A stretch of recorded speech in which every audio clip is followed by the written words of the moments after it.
What's up, good people? Mark Holmes here, and as always, I want to say thank you all for watching, commenting, subscribing, and being part of the Joe Boo Sports Report. Without you guys, as well as you ladies, you know that this literally does not work. Hope everybody's having a great day. I'm actually out here doing a little bit of work here at the Red Brick House. See, I'm gonna outfox that gopher. That's right. See, the gopher, the groundhog, he eats up everything that's growing on the ground. Aha! I've made myself a little PVC planting tree here. That's right. Look, I got my lettuce in here growing right now and everything else. I can put multiple plants in here.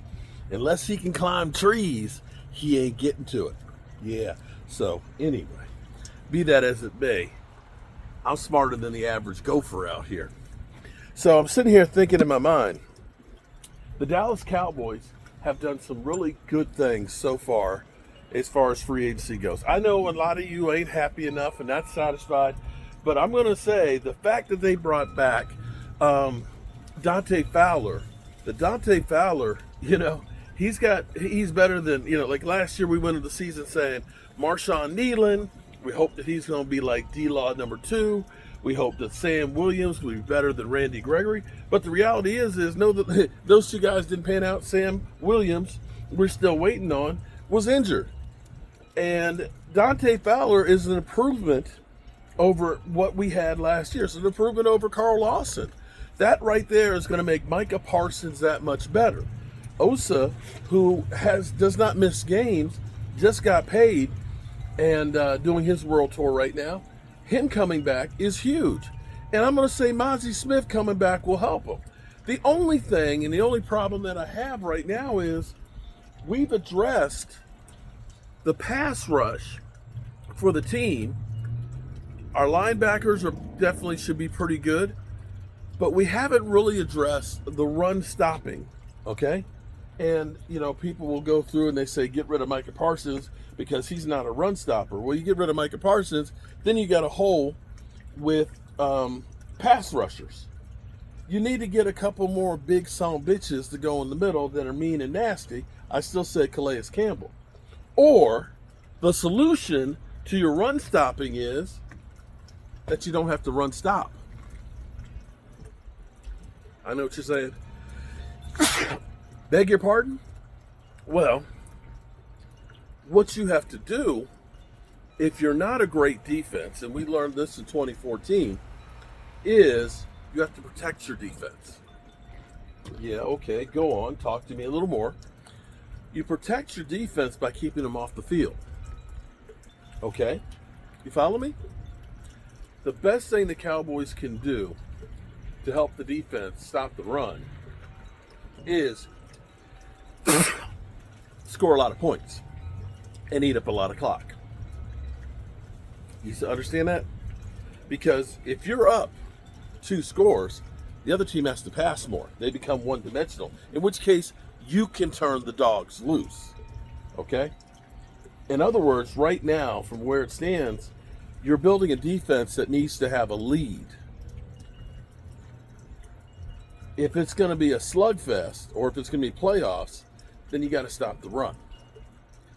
But if you have an offense that can control the clock, ball control, and limit the opportunities for the other team and keep your defense fresh, then stopping the run isn't quite as important.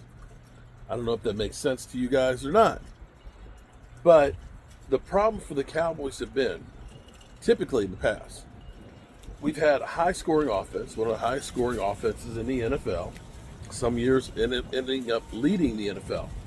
When you are a front runner, when you have a game where you are way ahead, it makes Micah Parsons that much better. If you go back and you look at the numbers, you'll see Micah Parsons' big games go along with big games with the offense because he's able to use his skill set to the maximum, which is pass rushing, not a great run stopper.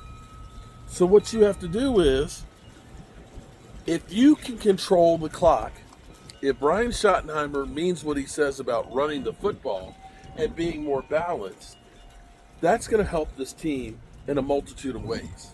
In the same way I've talked about Terrence Steele, Terrence Steele being a better run blocker than pass blocker. It's night and day difference. You don't usually have a guy who's top 20 run blocking as a tackle who's now, top 80 in pass blocking. Usually they're somewhere in the middle with both. And he gets exposed when everybody always knows every play you've got to pass the football. So the way you help him is by being balanced so people don't know, am I pass rushing or am I going to have to stop the run? It makes them hesitate. And the same is true for the defense. If the offense can control the clock,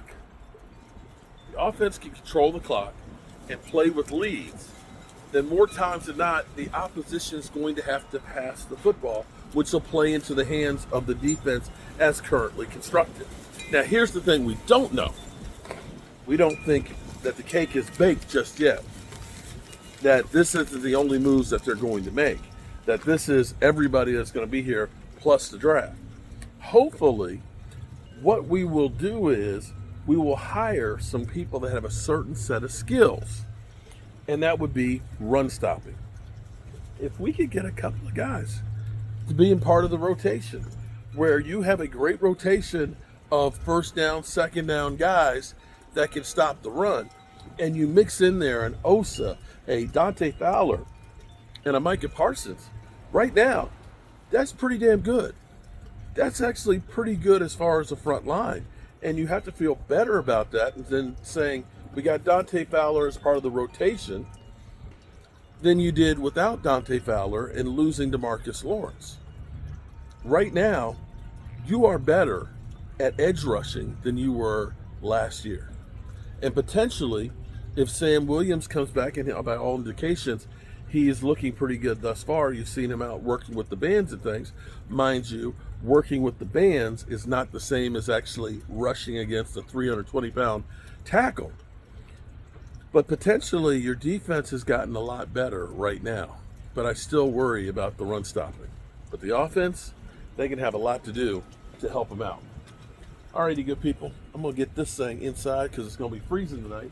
And I don't want my lechuga to freeze. I gotta say, I like this. I was looking at buying one of these things until I saw the price tag of like $900. $900! I was like, kiss my ass, I'm keeping my cash. And I made one for about $75.